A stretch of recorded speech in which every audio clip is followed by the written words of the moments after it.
A new year has begun, 2020, and unfortunately, the assault on families continues.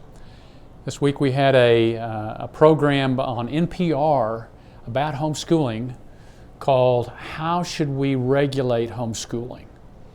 And of course, note that they didn't say, should we regulate homeschooling? It was how we should regulate homeschooling. And the discussion was from a group that we followed before who is following stories all over the country regarding homeschooling and making the case that homeschooling should be regulated, severely regulated by the state.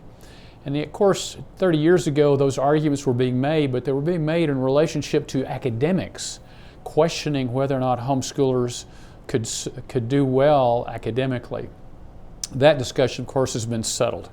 The evidence is overwhelming that homeschoolers do very, very well academically. This new approach is arguing that homeschoolers are abused, oftentimes by their parents. And so we need to regulate homeschooling to protect these children, they say. The only problem is the statistics and the data don't support that. We wrote an op-ed piece in April of 2018, again responding to this same group, making arguments for regulation, saying that homeschoolers' children should be protected from their parents. The data shows, and we've got a link to that actually public school students are more susceptible to abuse than our homeschoolers. In other words, homeschoolers are safer from abuse than our public school students. So if we're really concerned about protecting children from abuse, we ought to focus on public school education and how we protect those children. This is just part of the broader discussion of who gets to make decisions for children.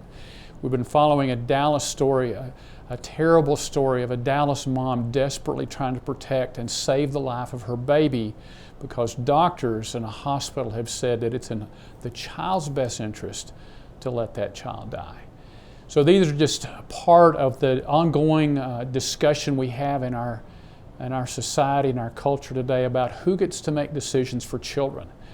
And of course, I hope you'll click on the links below for more information, for data. I also hope that you'll sign up for our updates and our political endorsements, because the elections in this upcoming season will determine who gets to make decisions in the next legislative session, parents and families or the bureaucracy. Click on the links below and for more information, and thank you for doing what you do to help us keep Texas families free.